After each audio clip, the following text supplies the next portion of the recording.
Good morning, good afternoon, good evening to all of you. कैसे हैं सब लोग? होप सो आप सब लोग बहुत बढ़िया रहेंगे। मैं बता दूं, मैं भी बहुत अच्छा हूं। सो आज हम रिवाइज करने वाले हैं एक छोटू सा टॉपिक जिसका नाम है residential status and scope of total income. So सबसे पहली चीज, रेसिडेंशियल स्टेटस पता करना क्यों जरूरी है? बिकॉज अगर कोई भी पर्सन इंडिया का रेजिडेंट होता है ना, तो उसके लिए ग्लोबल इनकम इस होल वर्ल्ड की इनकम टैक्सेबल होती है। बट अगर कोई पर्सन है वो नॉन रेजिडेंट है तो उसके लिए ओनली इंडिया की इनकम है वो टैक्सेबल होती है। तो रेसिडेंशियल स्टेटस आपको एवरी ईयर पता करना पड़ेगा। हर साल किसी भी पर्सन के लिए रेसिडेंशियल स्टेटस है वो आपको निकालना पड़ेगा। तो चलो स्टार्ट करते हैं। सबसे पहले residential status of the individual. Individual का रेसिडेंशियल स्टेटस कैसे निकालेंगे? वो नंबर ऑफ डेज पे डिपेंड करता है। और सबसे पहले इसमें दो बेसिक कंडीशन है, और दो बेसिक कंडीशन में से अगर आप एक भी कंडीशन सेटिस्फाइड कर लेते हो, मींस यहां पे ये पहली basic condition and second is the second basic condition. यहां पे दो बेसिक कंडीशन है, ये दो बेसिक कंडीशन में से आप अगर एक भी कंडीशन सेटिस्फाइड कर लेते हो तो आप बन जाओगे रेजिडेंट, अदरवाइज आप बन जाओगे non resident.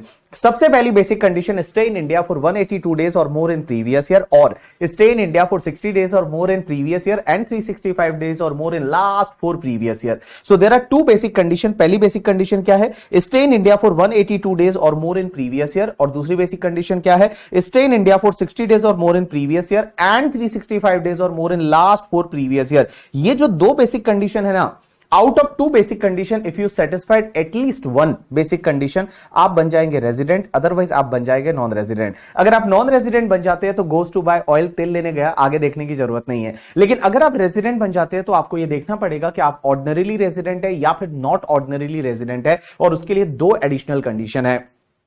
And there are two additional condition. ये दो एडिशनल कंडीशन क्या बोलती है? पहला additional condition, that is the resident for the 2 previous year or more in the last 10 previous year. Means last 10 previous year में किसी भी 2 previous year या उससे ज्यादा आप रेजिडेंट रहे हो, and stay in India for 730 days or more in last 7 previous year. Stay in India for 730 days or more in last 7 previous year. अगर ये दोनों एडिशनल कंडीशन सेटिस्फाइड हो जाती है, बिकॉज हियर वर्ड यूज हुआ है एंड, ये दोनों एडिशनल कंडीशन सेटिस्फाइड हो जाती है along with at least one basic condition, तो आप बन जाएंगे resident and ordinarily resident. Otherwise आप बन जाएंगे resident but not ordinarily resident. तो देखो मैंने क्या बोला, इंडिविजुअल का रेसिडेंशियल स्टेटस निकालने के लिए आपके दो बेसिक कंडीशन है। पहली बेसिक कंडीशन क्या है? Stay in India for 182 days or more in previous year, or stay in India for 60 days or more in previous year and 365 days or more in last 4 previous year. ये दो basic condition में से at least एक भी basic condition satisfied हो गई तो आप बन गए रेजिडेंट, अदरवाइज आप बन गए नॉन रेजिडेंट। अगर रेजिडेंट बन गए तो उसके बाद आपको देखना पड़ेगा आप रेजिडेंट एंड ऑर्डिनरीली रेजिडेंट हो या resident but not ordinarily resident हो, वो डिपेंड करेगा एडिशनल कंडीशन पे। तो यहां पे दो एडिशनल कंडीशन है, one is the resident in India for the 2 previous year or more in last 10 previous year and stay in India for the 730 days or more in last 7 previous year. अगर ये दोनों additional condition satisfied हो जाती है along with at least one basic condition, तो आप बन जाओगे resident and ordinarily resident, otherwise resident but not ordinarily resident. अब एक चीज समझना, जब भी आप नंबर ऑफ डेज कैलकुलेट करोगे ना, तो उस केस में जिस दिन आप इंडिया में एंटर करते हो, जिस दिन आप इंडिया में एंटर करते हो और जिस दिन आप इंडिया छोड़ के जाते हो, वो दोनों दिन आपके इंडिया में माने जाएंगे। मींस जिस दिन आपने इंडिया में एंटर किया और जिस दिन आपने इंडिया को छोड़ के चले गए, उस दिन दोनों दिन है वो स्टे इन इंडिया है, वो माना जाएगा। अब एक और चीज समझना, यहां पे बेटा 3 केसेस ऐसे हैं जिसमें आपको ये सेकंड बेसिक कंडीशन देखने की जरूरत नहीं है। There are 3 cases. In those 3 cases, there is no need to check the second basic condition. आपको ये second basic condition देखने की जरूरत नहीं है। मींस अगर first basic condition satisfied हो गई तो resident, otherwise सीधा non resident। Second basic condition पे आपको काटा लगाना है। सेकेंड बेसिक कंडीशन आपको देखनी ही नहीं है। कितने केसेस में? 3 केसेस में। सबसे पहला केस कि अगर कोई भी इंडियन सिटीजन है, if Indian citizen leave India during the previous year for an employment outside India. Means कोई भी इंडियन सिटीजन है, वो इंडियन सिटीजन क्या कर रहा है, इंडिया छोड़ के इस साल जा रहा है इंडिया के बाहर, किस लिए जा रहा है? Employment outside India. Employment outside India का मतलब होता है या तो जॉब के लिए जा रहा है, बिजनेस के लिए जा रहा है, प्रोफेशन के लिए जा रहा है, इंडिया छोड़ के जा रहा है, तो उसके केस में क्या करना है आपको? ये सेकेंड बेसिक कंडीशन है, ये देखने की जरूरत नहीं है। जस्ट आपको फर्स्ट बेसिक कंडीशन देखनी है, अगर वो सेटिस्फाइड होगी तो रेजिडेंट, अदरवाइज नॉन रेजिडेंट। दूसरा, अगर कोई भी इंडियन सिटीजन है, वो leave India during the previous year as a crew member of the Indian ship.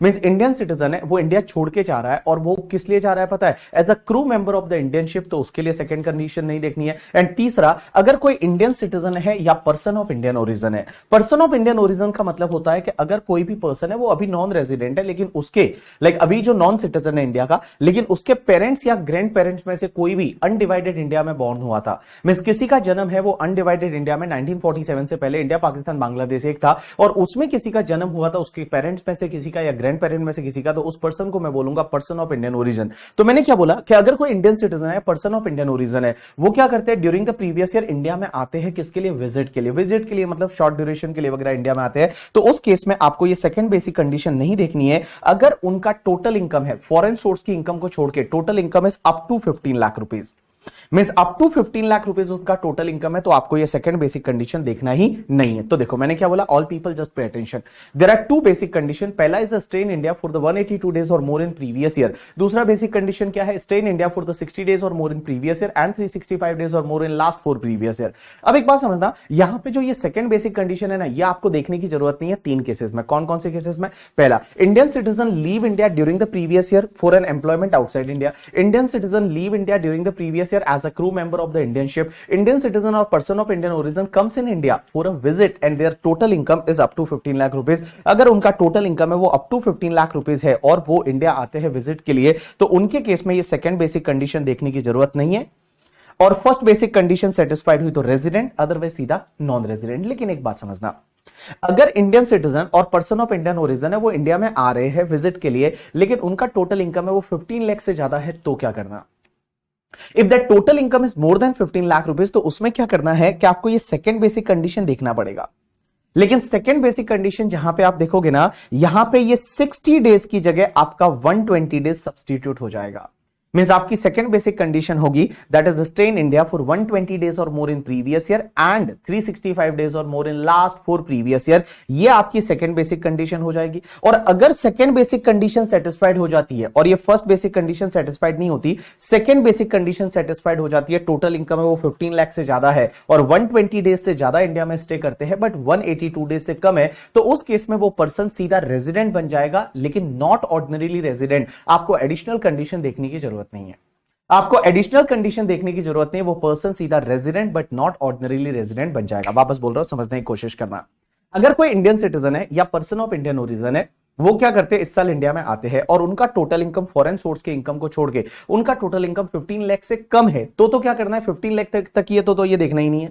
But अगर 15 लाख से ज्यादा है तो उस केस में क्या करना है? ये सेकंड बेसिक कंडीशन देखना है और यहां पे 60 डेज की जगह आपको 120 डेज है वो सब्स्टिट्यूट करना है। मींस करंट ईयर में 120 डेज और लास्ट के 4 प्रीवियस ईयर में 365 डेज और मोर अगर उसका स्टे है और ये फर्स्ट बेसिक कंडीशन सेटिस्फाइड नहीं हो रही है, सेकंड सिर्फ हो रही है, तो उस केस में वो सीधा resident but not ordinarily resident है, वो बन जाएगा इंडिया में। यू गॉट माय पॉइंट और नॉट? यस। बट अगर पहली बेसिक कंडीशन ही सेटिस्फाइड हो जाती है तो फिर आपको चेक करना पड़ेगा कि वो रेजिडेंट एंड ऑर्डिनरीली रेजिडेंट है या फिर resident and but not ordinarily resident है। यू गॉट माय पॉइंट और नॉट? यस। अब एक और चीज समझना, यहां पे आगे बढ़ते हैं। एक सेक्शन होती है 61A करके, और ये 61A है, ये डीम्ड रेजिडेंट का एक सेक्शन होता है। ये सेक्शन ये बोलता है कि अगर कोई भी पर्सन है जो इंडियन सिटीजन है, कौन है? Indian citizen. ये सेक्शन सिर्फ इंडियन सिटीजन के लिए एप्लीकेबल है कि अगर कोई पर्सन इंडियन सिटीजन है और उसका जो फॉरेन सोर्स की इनकम को छोड़ के उसका जो टोटल इनकम है, that total income is more than 15 lakh, और वो किसी भी कंट्री का रेजिडेंट नहीं है। अगर कोई इंडियन सिटीजन है और वो इंडियन सिटीजन है, वो इंडिया का भी रेजिडेंट नहीं बना, मतलब 61 के हिसाब से रेजिडेंट नहीं बना, लेकिन इंडियन सिटीजन है, उसका टोटल इनकम 15 लाख से ज्यादा है और वो किसी और कंट्री का रेजिडेंट नहीं है, किसी और कंट्री का रेजिडेंट नहीं है, मींस किसी और कंट्री में वो लाइबल टू पे टैक्स नहीं है ड्यू टू हिज रेसिडेंसी और ड्यू टू हिज डोमिसाइल और due to like any criteria of the similar nature, तो उस केस में उसको हम इंडिया का डीम टू बी रेजिडेंट मान लेंगे, but resident but not ordinarily resident मानेंगे। तो देखो मैंने क्या बोला कि अगर कोई भी इंडियन सिटीजन है, उसका टोटल इनकम कितना है? 15 लाख से ज्यादा है और वो किसी और कंट्री का रेजिडेंट नहीं है, he is not liable to pay tax in any other country, means किसी और कंट्री में वो टैक्स पे करने के लिए लाइबल नहीं है ड्यू टू हिज रेसिडेंसी और डोमिसाइल और any other similar like nature. In that case वो इंडिया का डीम टू बी रेजिडेंट मान लिया जाएगा, बट वो resident but not ordinarily resident बनेगा। यू गॉट माय पॉइंट और नॉट? यस। अब एक और चीज समझना, यहां पे कुछ एग्जांपल दे रखे हैं, वो आप देखोगे तो आपको समझ में आ जाएगा। अब एक और चीज समझना, अगर कोई इंडियन सिटीजन है, वो इंडियन सिटीजन क्या है? वो इंडियन शिप, वो मान लो शिप पे काम करता है, क्रू मेंबर है, और वो जब इंडिया से बाहर जा रहा है, मींस फॉरेन बाउंड शिप है। फॉरेन बाउंड शिप का मतलब होता है कि इंडिया से शिप बाहर जा रही है किसी फॉरेन कंट्री और फिर वो फॉरेन कंट्री से वापस इंडिया में आएगी, that is called foreign bound ship. इसको लेके एक सीबीडीटी का सर्क्यूलर है। सीबीडीटी बोलता है कि जिस दिन वो पर्सन शिप को ज्वाइन करता है, तो जिस दिन वो शिप को ज्वाइन करता है ना, उस दिन क्या करता है, वो कंटिन्यू डिस्चार्ज सर्टिफिकेट जो रहता है उसमें एक डेट एंटर करता है। तो जो डेट उसने एंटर की, जिस दिन वो शिप को ज्वाइन किया और वापस से वो शिप को जब छोड़ के आएगा, साइन ऑफ करके आएगा, तब एक डेट एंटर करेगा। ये दोनों दिन, ये बोथ द डेट एंड उसके बीच का जितना भी पीरियड है वो उसका स्टे आउटसाइड इंडिया माना जाएगा। तो मैंने क्या बोला, अगर कोई भी इंडियन सिटीजन है और वो इंडियन सिटीजन क्या करता है कि किसी भी शिप पे जा रहा है और शिप है वो फॉरेन बाउंड शिप है, फॉरेन बाउंड शिप का मतलब होता है जिसका डेस्टिनेशन फॉरेन है, तो वो क्या करता है, यहां पे एक कंटिन्यू डिस्चार्ज सर्टिफिकेट रहता है, उसमें वो डेट, ज्वाइनिंग का डेट लिखता है और फिर साइन ऑफ का डेट लिखता है। तो जिस दिन वो ज्वाइन करता है उस दिन से लेकर और जिस दिन वो साइन ऑफ करता है, वो दोनों दिन और उसके बीच में जितना भी पीरियड रहेगा वो पीरियड उसका स्टे आउटसाइड इंडिया माना जाएगा। मींस बेटा वो स्टे आउटसाइड इंडिया माना जाएगा। तो नंबर ऑफ डेज जब स्टे इन इंडिया निकालोगे तो वो आपको स्टे आउटसाइड इंडिया मानना। ध्यान रखना, जिस दिन उसने डेट एंटर किया और जिस दिन उसने वापस से साइन ऑफ किया, वो दोनों डेट और उसके बीच में जितना भी पीरियड है वो आपका स्टे आउटसाइड इंडिया माना जाएगा। यू गॉट माय पॉइंट और नॉट? यस। अब एक और चीज समझना, नेक्स्ट पॉइंट आता है कि सर एचयूएफ का रेसिडेंशियल स्टेटस कैसे निकालेंगे। तो एचयूएफ का रेसिडेंशियल स्टेटस निकालते हैं उसके कंट्रोल एंड मैनेजमेंट से, कि भैया उसका कंट्रोल और मैनेजमेंट कहां से हो रहा है। अगर एचयूएफ का जो भी अफेयर्स है, बिजनेस वगैरह है, उसका कंट्रोल एंड मैनेजमेंट अगर फुल्ली और पार्टली इन इंडिया है, आइदर होली और पार्टली इन इंडिया है, तो वो एचयूएफ बन जाएगा रेजिडेंट, अदरवाइज वो बन जाएगा नॉन रेजिडेंट। अगर होली आउटसाइड इंडिया है तो नॉन रेजिडेंट, और अगर होली और पार्टली इन इंडिया है तो वो रेजिडेंट। अगर एचयूएफ रेजिडेंट बन गया तो आपको चेक करना पड़ेगा कि वो HUF resident and ordinarily resident है या resident but not ordinarily resident है। उसके लिए आपको देखना पड़ेगा करता, अगर करता है वो बोथ एडिशनल कंडीशन सेटिस्फाइड करता है 6 की। वो एडिशनल कंडीशन क्या है, resident in India for the 2 previous year or more in last 10 previous year and stay in India for the 730 days or more in last 7 previous year. अगर वो दोनों additional condition करता सेटिस्फाइड करता है तो वो एचयूएफ आर एंड ओआर बन जाएगा, अदरवाइज वो एचयूएफ आर बट एनओआर बन जाएगा। वो दोनों कंडीशन सेटिस्फाइड की तो आर एंड ओआर बन जाएगा, अदरवाइज आर बट एनओआर बन जाएगा। यू गॉट माय पॉइंट और नॉट? यस। अब एक और चीज समझना, सर जो भी पार्टनरशिप फर्म है, एओपी है और बीओआई है, local authority, artificial juridical person है, इनका रेसिडेंशियल स्टेटस भी पता चलेगा कंट्रोल एंड मैनेजमेंट से। अगर कंट्रोल एंड मैनेजमेंट फुल्ली और पार्टली इन इंडिया है तो रेजिडेंट, अदरवाइज क्या बन जाएगा, नॉन रेजिडेंट। अब एक बात समझना, यहां पे इन सब में आपको वो R and OR, R but NOR नहीं होता, वो सिर्फ इंडिविजुअल एचयूएफ में होता है। इंडिविजुअल एचयूएफ में R and OR, R but NOR होता है, बट बाकी firm, AOP, BOI, local authority, artificial juridical person as well as company के केस में या तो रेजिडेंट या नॉन रेजिडेंट होता है। फिर रेजिडेंट के बाद वो R and OR, R but NOR है, वो सिर्फ किस में आता है, आपके इंडिविजुअल एंड एचयूएफ में आता है। अब एक बात समझते हैं, सर कंपनी का रेसिडेंशियल स्टेटस कैसे पता करेंगे। तो कंपनी के रेसिडेंशियल स्टेटस पता करने के लिए हमेशा ध्यान रखना, जो इंडियन कंपनी होती है ना वो ऑलवेज रेजिडेंट है। इंडियन कंपनी जो होती है वो इंडियन कंपनी ऑलवेज रेजिडेंट होती है, लेकिन फॉरेन कंपनी इंडिया में रेजिडेंट बन जाएगी अगर उसका पोयम इंडिया में है। पोयम का मतलब होता है place of effective management and control. Means ऐसी कौन सी प्लेस है जहां से आप डिसीजन लेते हैं, ऐसी कौन सी प्लेस है जहां से बिजनेस के कोर डिसीजन लिए जाते हैं, वो प्लेस आपका पोयम बन जाएगा। और पोयम इंडिया में है तो फॉरेन कंपनी इंडिया की रेजिडेंट बन जाएगी, अदरवाइज नॉन रेजिडेंट बन जाएगी। यू गॉट माय पॉइंट और नॉट? यस। अब चलते हैं नेक्स्ट पार्ट पे, that is the scope of total income. अब एक बात समझना, स्कोप ऑफ टोटल इनकम में हम ये सीखेंगे कि कौन सी इनकम किसके लिए टैक्सेबल होती है। तो सबसे पहले मैं आपको बता दूं, 2 तरह की इनकम होती है, एक आपकी होती है इंडियन इनकम और एक आपकी होती है फॉरेन इनकम। इंडियन इनकम किसको बोलते हैं, ऐसी इनकम जो या तो इंडिया में अक्रूड हुई है या फिर रिसीव हुई है।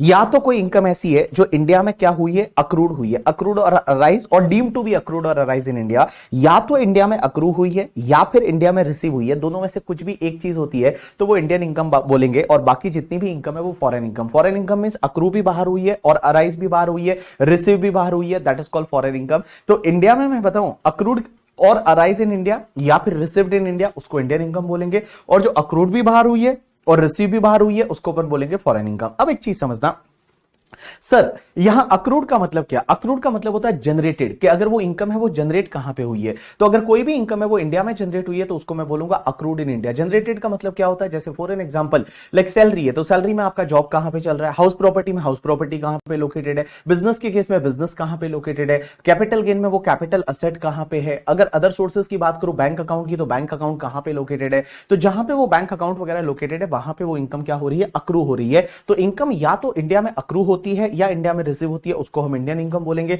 और बाकी जो भी इनकम है उसको अपन फॉरेन इनकम बोलेंगे। अब एक चीज समझना, रिसीव्ड इन इंडिया का मतलब क्या होता है, फर्स्ट कहां पे रिसीव हुई।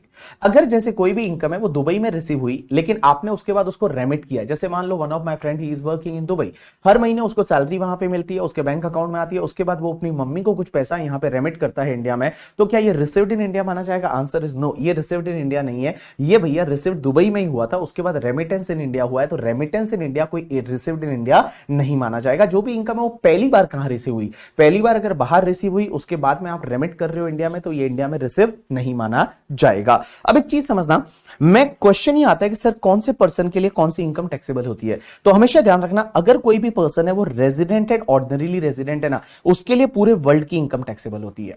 तो देखेंगे आप यहां पे इंडियन इनकम भी टैक्सेबल है, इंडियन इनकम भी टैक्सेबल है, और फॉरेन इनकम भी पूरी टैक्सेबल है। और फॉरेन इनकम दो तरह की हो सकती है, एक तो foreign business control from India, या foreign profession was set up in India. Foreign business control from India मतलब बिजनेस है वो फॉरेन में है, इनकम रिसीव्ड अक्रूड सब इंडिया के बाहर हो रही है, बट वो कंट्रोल इंडिया से हो रहा है, तो that type of foreign income और अदर फॉरेन इनकम। तो आप अगर RNOR के लिए देखेंगे ना, तो देखो इसके लिए सब इनकम टैक्सेबल है।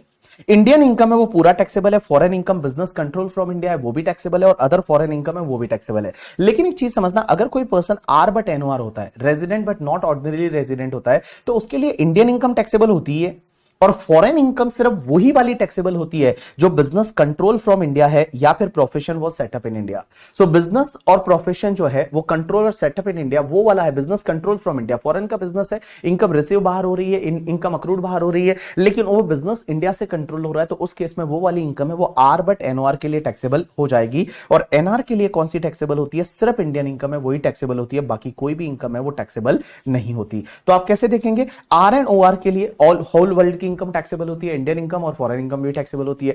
R बट NOR के लिए इंडियन इनकम टैक्सेबल होती है, और फॉरेन सिर्फ बिजनेस कंट्रोल फ्रॉम इंडिया है वो वाली टैक्सेबल होती है। और बेटा NR के लिए सिर्फ इंडियन इनकम है वही टैक्सेबल होती है, बाकी कोई टैक्सेबल नहीं होती। अब एक चीज समझना, ये R but NOR and RNOR है, ये तो सिर्फ इंडिविजुअल HUF के लिए होता है। What about the company partnership firm AOP BOI है ना, उनके लिए क्या होता है, रेजिडेंट और नॉन रेजिडेंट। तो अगर कोई भी पर्सन रेजिडेंट है तो उस केस में इंडियन इनकम और फॉरेन इनकम दोनों टैक्सेबल होगी, मींस ग्लोबल इनकम टैक्सेबल होगी। और अगर कोई नॉन रेजिडेंट है तो उसके लिए सिर्फ इंडियन इनकम टैक्सेबल होती है, बाकी टैक्सेबल नहीं होगी। तो मैंने क्या बोला कि अगर कोई पर्सन है वो रेजिडेंट है तो उसके लिए होल वर्ल्ड की इनकम टैक्सेबल होती है, और नॉन रेजिडेंट के लिए सिर्फ इंडिया की इनकम टैक्सेबल हो जाती है। अब एक और चीज समझना, यहाँ पे इनकम जो है वो आपकी कैश में हो सकती है, काइंड में हो सकती है। अब एक और चीज समझना, बहुत बार ऐसा होता है कि अगर आपको यहां पे एग्जाम में ऐसा दिया है कि कोई पास्ट अनटैक्स प्रॉफिट है जो इंडिया के बाहर था और अभी आपने इंडिया में लाया, तो अभी वो टैक्सेबल करने की जरूरत नहीं है। देखो इनकम टैक्सेबल होती है अक्रूवल बेसिस पे। अब वो पहले अनटैक्स प्रॉफिट था, वो क्यों अनटैक्स था आपने को पता नहीं, उस साल में वो क्या था क्या नहीं था करके, ठीक है, रेजिडेंट था, नॉन रेजिडेंट था, RNOR था, R बट NOR था, अभी डोंट नो अबाउट दैट।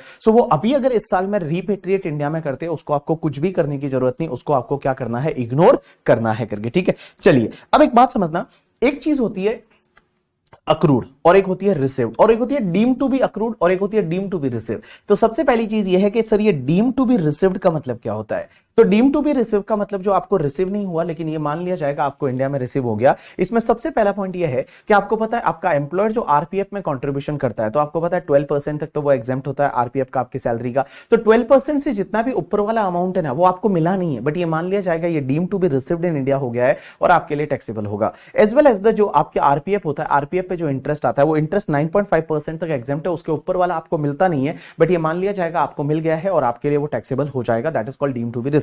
अब एक और चीज समझना, जो भी आपका एम्प्लॉयर है वो एनपीएस में कंट्रीब्यूशन करता है, नेशनल पेंशन स्कीम में या न्यू पेंशन स्कीम में कंट्रीब्यूट करता है, सेंट्रल गवर्नमेंट पेंशन स्कीम में कंट्रीब्यूट करता है, तो उसमें जो एम्प्लॉयर का कंट्रीब्यूशन है वो आपको मिलेगा नहीं पैसा, बट ये माना जाएगा deem to be received by the employ और एम्प्लॉय के हाथ में टैक्सेबल हो जाएगा। और अगर आपका यूआरपीएफ का कोई बैलेंस था वो आपने आरपीएफ में ट्रांसफर करा दिया, जो यूआरपीएफ का बैलेंस था वो अगर आपने आरपीएफ में ट्रांसफर करा दिया तो ये मान लिया जाएगा कि आपको अमाउंट रिसीव हो गया है और ये आपके लिए टैक्सेबल हो जाएगा। अब एक और चीज समझना, एक सेक्शन 9 होती है that is called income deem to be accrued और arise in India. Means India में अक्रू हुई नहीं है लेकिन मान लिया जाएगा कि इंडिया में अक्रूड और अराइज हो गई है और इंडिया में टैक्सेबल हो जाएगी। सर ये कौन कौन सी होती है, एक एक अपन समझने की कोशिश करते हैं। सबसे पहला आता है दैट इज अगर किसी नॉन रेजिडेंट को इनकम होती है इंडिया में बिजनेस कनेक्शन के थ्रू, कोई नॉन रेजिडेंट है और उस नॉन रेजिडेंट को इंडिया में कोई इनकम होती है बिजनेस कनेक्शन के थ्रू, तो बिजनेस कनेक्शन के थ्रू जो भी इनकम होगी वो डीम टू बी अक्रूड और अराइज इन इंडिया मानी जाएगी। बिजनेस कनेक्शन का मतलब होता क्या है, अपन एग्जांपल लेते हैं और एग्जांपल से समझने की कोशिश करते हैं। जैसे मान लो एक बंदा है इन द यूएसए में एक बंदा है जिसका नाम है मिस्टर लोबो। क्या नाम है, मिस्टर लोबो।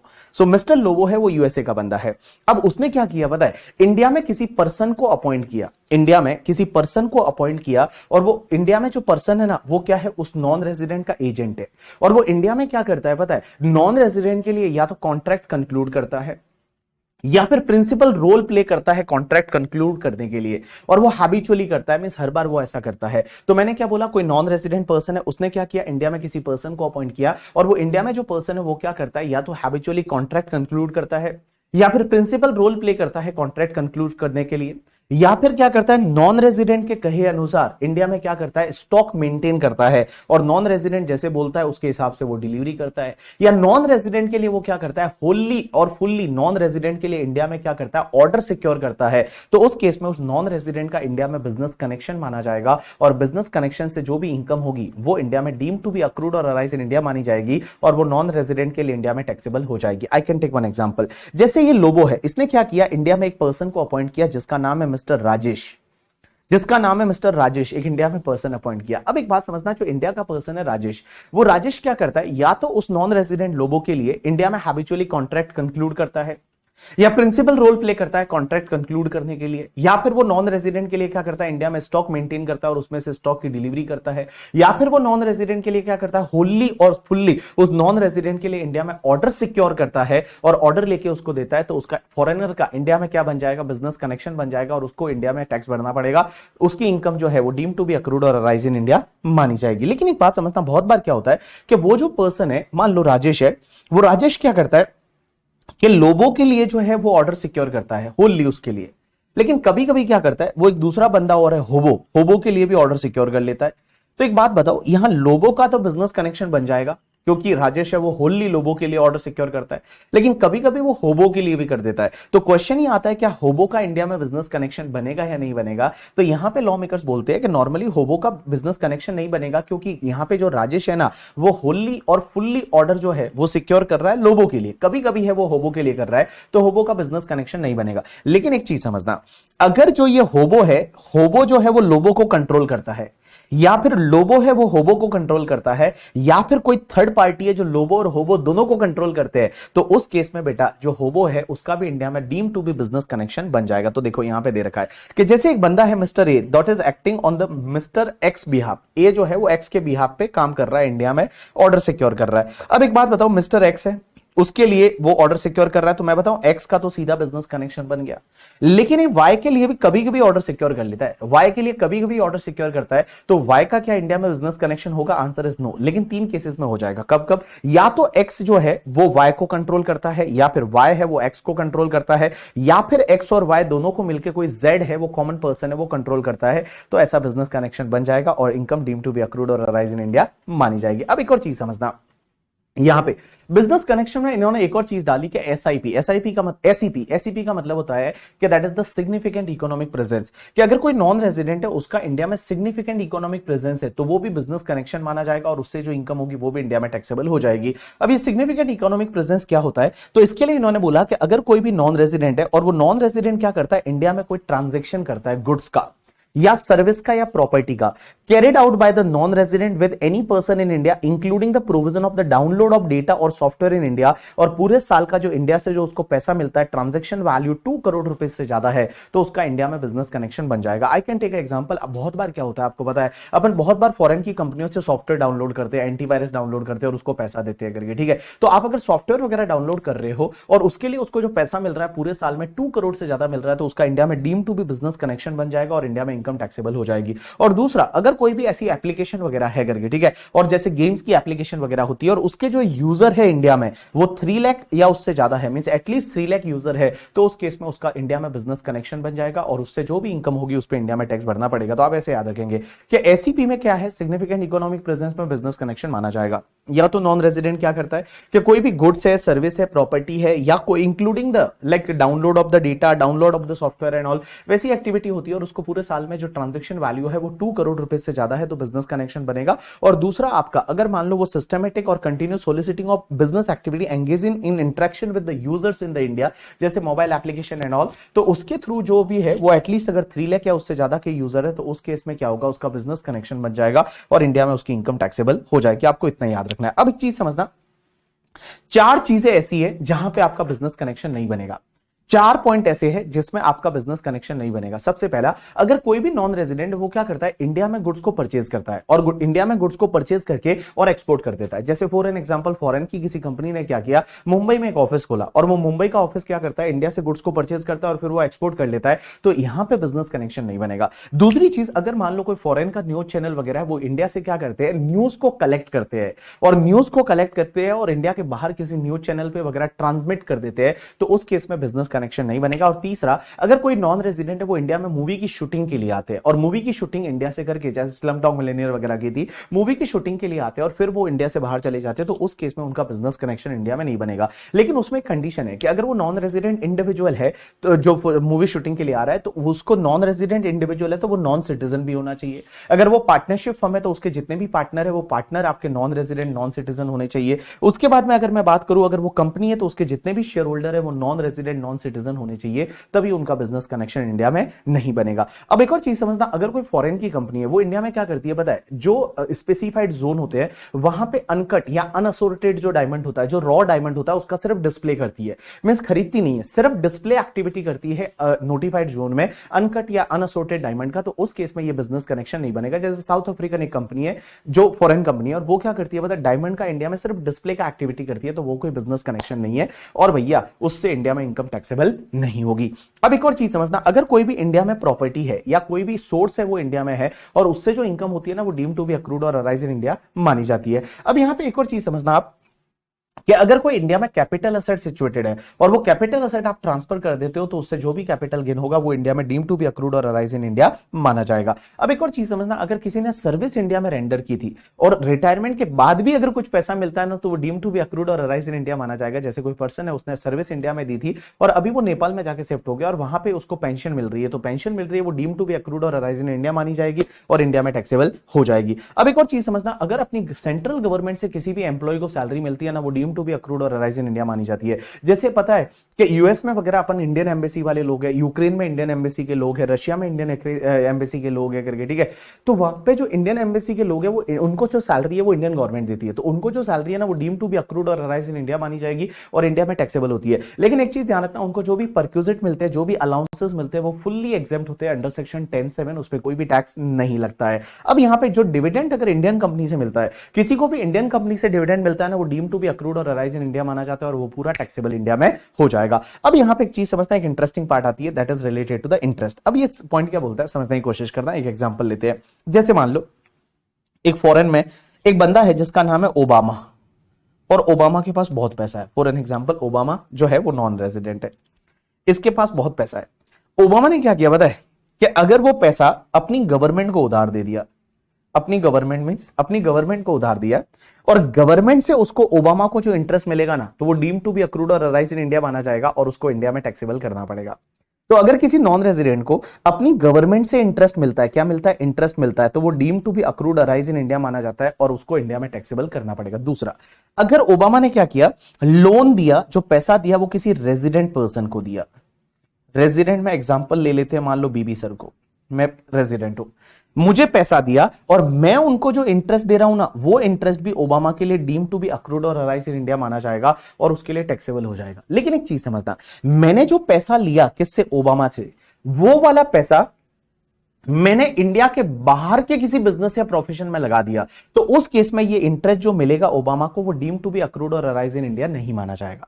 तो मैंने क्या बोला, समझने की कोशिश करना। एक नॉन रेजिडेंट है ओबामा, उसने क्या किया, गवर्नमेंट को लोन दिया, गवर्नमेंट से इंटरेस्ट मिलता है, वो डीम टू बी अक्रूड और अराइज इन इंडिया माना जाएगा। दूसरा, अगर उसने लोन दिया वो किसी रेजिडेंट पर्सन को दिया, जैसे बीबी सर को दिया, और वो रेजिडेंट पर्सन को लोन दिया, उससे जो इंटरेस्ट मिलेगा वो भी डीम टू बी अक्रूड और अराइज इन इंडिया माना जाएगा। लेकिन अगर बीबी सर ने उस पैसे को इंडिया के बाहर के किसी बिजनेस या प्रोफेशन में इन्वेस्ट कर दिया, तो वो डीम टू बी अक्रूड और अराइज इन इंडिया नहीं माना जाएगा। इस पैसे को अगर मैंने इंडिया के बाहर के किसी बिजनेस या प्रोफेशन में इन्वेस्ट कर दिया, यूज कर लिया, तो उस केस में ये डीम टू बी अक्रूड और अराइज इन इंडिया नहीं माना जाएगा। अब एक और चीज समझना, ओबामा नॉन रेजिडेंट है, उसने क्या किया, लोन दिया पुतिन को, और पुतिन भी नॉन रेजिडेंट है। तो एक नॉन रेजिडेंट ने किसी दूसरे नॉन रेजिडेंट को लोन दिया और ये इसको इंटरेस्ट दे रहा है, तो क्या ये इंटरेस्ट इंडिया में टैक्सेबल होगा? Answer is no. लेकिन एक चीज समझना, ये जो पुतिन है ना, उसने अगर उस पैसे को किसी इंडियन बिजनेस या प्रोफेशन में इन्वेस्ट किया, मींस इंडिया के बिजनेस या प्रोफेशन में उसने पैसा लगाया, तो उस केस में जो इंटरेस्ट है वो ओबामा को जो मिलेगा ना, वो डीम टू बी अक्रूड और अराइज इन इंडिया माना जाएगा। तो आप इसको कैसे याद रखेंगे, समझने की कोशिश करना। सबसे पहले हम बात कर रहे हैं इंटरेस्ट की, तो समझने की कोशिश करना।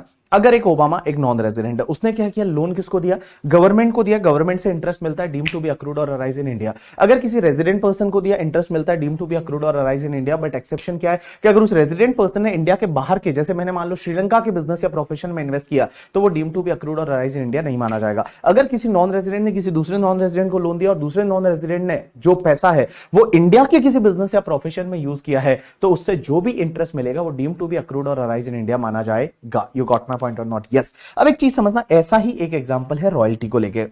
रॉयल्टी के केस में क्या होता है, समझने की कोशिश करना। एक एग्जांपल लेते हैं जिसका नाम है, बंदे का नाम ओबामा करके, ठीक है। और ये ओबामा है, ये नॉन रेजिडेंट है। अब इसने क्या किया पता है, कुछ सर्विस दी। सर्विस में जैसे patent, copyright, trademark, know how वगैरह दिया, या कोई ऐसे इंटेंजिबल्स दी करके, कुछ ऐसे ड्राइंग वगैरह दी, और उसके लिए जो पैसा मिलता है, या टेक्निकल सर्विस दी, उसके लिए जो पैसा मिलता है उसको बोलते हैं रॉयल्टी, एफटीएस। एफटीएस का मतलब फीस फॉर टेक्निकल सर्विस। अब एक चीज समझना, ये जो ओबामा है, इसने क्या किया, अपनी गवर्नमेंट को अगर ये सर्विस दी और गवर्नमेंट से अगर कोई भी रॉयल्टी या फिर एफटीएस मिलेगा ना, वो डीम टू बी अक्रूड और अराइज इन इंडिया माना जाएगा और ओबामा के लिए टैक्सेबल हो जाएगा। ओबामा ने ये सर्विस है किसी रेजिडेंट पर्सन को दी, रेजिडेंट का मतलब बीबी सर को दी, और मैंने अगर मान लो इनको कोई भी रॉयल्टी, एफटीएस का पेमेंट किया, तो वो डीम टू बी अक्रूड और अराइज इन इंडिया माना जाएगा। किसके लिए? ओबामा के लिए। लेकिन इसका एक एक्सेप्शन है, अगर मैंने जो सर्विस लिया था वो मैंने इंडिया के बाहर के किसी बिजनेस या प्रोफेशन में यूज किया, या इंडिया के बाहर कोई इनकम कमाने के लिए यूज किया। देखो, इंटरेस्ट में क्या था, इंडिया के बाहर के किसी बिजनेस एंड प्रोफेशन में यूज किया, सिर्फ इतना ही लिखा था। बट यहां पे क्या है कि अगर मान लो मैंने जो सर्विस ली, वो सर्विस इंडिया के बाहर के किसी बिजनेस या प्रोफेशन में यूज किया, या इंडिया के बाहर किसी इनकम का सोर्स, कोई सोर्स ऑफ इनकम कमाने के लिए मैंने उसको यूज किया, तो वो रॉयल्टी, एफटीएस है, इस ओबामा के लिए डीम टू बी अक्रूड और अराइज इन इंडिया नहीं मानी जाएगी। तो पहले तो मैंने क्या बोला कि अगर कोई नॉन रेजिडेंट है, उसको रॉयल्टी, एफटीएस गवर्नमेंट से मिलता है, डीम टू बी अक्रूड और अराइज इन इंडिया माना जाएगा, टैक्सेबल हो जाएगा। किसी रेजिडेंट पर्सन से मिलता है, डीम टू बी अक्रूड और अराइज इन इंडिया माना जाएगा, टैक्सेबल हो जाएगा। लेकिन एक चीज समझना, अगर इस रेजिडेंट पर्सन ने उस सर्विस को इंडिया के बाहर के किसी बिजनेस या प्रोफेशन में, या किसी सोर्स का इनकम कमाने के लिए यूज किया है, तो उस केस में ये डीम टू बी अक्रूड और अराइज इन इंडिया नहीं माना जाएगा। अब एक और चीज समझना, ओबामा ने क्या किया, ये जो सर्विस दी है, ये सर्विस मान लो पुतिन को दी है, और पुतिन एक नॉन रेजिडेंट है, तो ओबामा ने ये सर्विस पुतिन को दी है, और वो पुतिन ने क्या किया पता है, उस सर्विस को अगर किसी इंडिया के बिजनेस या प्रोफेशन में लगाया, या इंडिया में किसी सोर्स का इनकम कमाने के लिए लगाया, इंडिया में किसी सोर्स का इनकम कमाने के लिए लगाया, तो उस केस में क्या होगा, इस नॉन रेजिडेंट के लिए जो भी रॉयल्टी, एफटीएस मिलेगा, वो डीम टू बी अक्रूड और अराइज इन इंडिया माना जाएगा। यू गॉट माय पॉइंट और नॉट? यस। तो देखो बेटा, अगर कोई नॉन रेजिडेंट है, वो क्या करता है, सर्विस देता है। सर्विस का मतलब आप यहां पे ये समझिए कि अगर मान लो कोई भी रॉयल्टी किसके लिए मिलती है, know how, patent, copyright, trademark, franchise, design, formula, अगर कोई मूवी वगैरह एग्जीबिशन के लिए दिया, सॉफ्टवेयर सेल किया, प्लांट एंड मशीनरी दिया करके, ठीक है, दैट इज ऑल जो मिलता है वो रॉयल्टी, एफटीएस में आता है। ठीक है, अब एक बात समझना, रॉयल्टी, एफटीएस में हमेशा ध्यान रखना कि अगर कोई नॉन रेजिडेंट को रॉयल्टी, एफटीएस मिलता है, वो किससे मिलता है, गवर्नमेंट से मिलता है, डीम टू बी अक्रूड और अराइज इन इंडिया, इंडिया में टैक्सेबल। रेजिडेंट से मिलता है, डीम टू बी अक्रूड और arise in India. But resident ने इंडिया के बाहर के किसी बिजनेस या प्रोफेशन में, या इंडिया के बाहर किसी सोर्स का इनकम कमाने के लिए लगाया, तो डीम टू बी अक्रूड और अराइज इन इंडिया नहीं माना जाएगा। अगर किसी नॉन रेजिडेंट को किसी दूसरे नॉन रेजिडेंट से मिलता है, तो डीम टू बी अक्रूड और अराइज इन इंडिया तभी माना जाएगा जब वो दूसरे नॉन रेजिडेंट ने इंडिया के किसी बिजनेस या प्रोफेशन में उसको लगाया, या इंडिया में किसी सोर्स का इनकम कमाने के लिए उस सर्विस को लगाया है, तो वो डीम टू बी अक्रूड और अराइज इन इंडिया माना जाएगा। तो आप ये रॉयल्टी, एफटीएस को यहां से देखेंगे, आपको समझ में आ जाएगा। अब एक और चीज समझना, अगर कोई भी रेजिडेंट पर्सन है, इंडिया का रेजिडेंट पर्सन, उसने क्या किया, इंडिया के बाहर किसी नॉन रेजिडेंट, बाहर जाके किसी नॉन रेजिडेंट को मनी गिफ्ट किया, इंडिया के बाहर जाके नॉन रेजिडेंट को मनी गिफ्ट किया। नॉन रेजिडेंट बोलता है कि मेरे को पैसा मिला भी बाहर है करके, ठीक है, और ये रिसीव भी बाहर हुआ, अक्रूड भी बाहर हुआ, गिफ्ट तो 56(2)(10) में टैक्सेबल नहीं होगा। यहां पे 2 साल पहले क्लैरिफिकेशन डाला कि अगर कोई रेजिडेंट पर्सन ने किसी नॉन रेजिडेंट को इवन इंडिया के बाहर गिफ्ट किया है, और भैया बाहर जो मनी गिफ्ट किया है वो डीम टू बी अक्रूड और अराइज इन इंडिया माना जाएगा, और भैया नॉन रेजिडेंट के लिए इंडिया में टैक्सेबल हो जाएगा। यू गॉट माय पॉइंट और नॉट? यस। सो गाइस, यहां पे आपका कंप्लीट हो जाता है residential status and scope of total income. आप जितने क्वेश्चन करोगे उतना आपको क्लैरिटी इस टॉपिक में बैठेगा, क्योंकि ये टॉपिक एग्जाम में आपको मिलने वाला है। जितने आप क्वेश्चन करोगे उतनी क्लैरिटी आपके लिए इस टॉपिक में बैठने वाली है करके, ठीक है। अभी एग्जाम के लिए डेज कितने रहे, गिने चुने डेज रहे हैं करके, ठीक है। और जिन लोगों ने मेरे से क्लास लिया है उनके लिए मैंने दो टेस्ट पेपर ऑलरेडी अपलोड कर चुका हूँ। फुल फ्लैश टेस्ट पेपर है जिसमें आपको 108 मिनट्स आपको यूज करने हैं और 108 मिनट्स में आपको ट्राई करना है उस पेपर को सॉल्व करने का, ठीक है। पेपर नंबर 1, पेपर नंबर 2, पहले आप पेपर नंबर 1 करेंगे, उसके बाद आप पेपर नंबर 2 करेंगे। मैंने सजेस्टेड आंसर भी दे रखे, उससे आप उसका मिलान करेंगे। पेपर नंबर 2 मैंने थोड़ा डिफिकल्ट बनाया है, पेपर नंबर 1 है वो थोड़ा कंपेरेटिवली ईजी है करके, ठीक है। तो वैसे आप प्रिपरेशन करेंगे बिकॉज अभी टाइम है वो ज्यादा बचा है नहीं, और कॉन्फिडेंट रहो करके बिकॉज, और अपने आप को थोड़ा कॉन्फिडेंट रखने की कोशिश करो, पॉजिटिव रखने की कोशिश करो, मोटिवेटेड रखने की कोशिश करो। बिकॉज किसी ने बोला है मन के हारे हारे मन के जीते जीत करके, ठीक है। तो आप अगर मन से हार जाओगे ना तो फिर कुछ नहीं कर पाओगे, कुछ नहीं उखाड़ पाओगे। उखाड़ना है ना सच में तो आपको मन से जीतना पड़ेगा, पहले पहले अपने आप से जीतना पड़ेगा, अपने आप को ये फील कराना पड़ेगा कि नहीं यू कैन डू इट, और आप ये कर सकते हो वैसा आपको। और मैं बताऊं, देखो मेरे जैसा बंदा अगर सीए बन सकता है ना तो आप तो बन ही सकते हैं। I scored 56% in the 10th standard. आप में से किसी का 10th स्टैंडर्ड में 56 से कम तो नहीं रहा होगा, ठीक है। 11th स्टैंडर्ड में मेरे को फर्स्ट डिवीजन आया, 12th स्टैंडर्ड में फर्स्ट डिवीजन आया, 11th स्टैंडर्ड में when I scored the first division, that was first time first division in my life.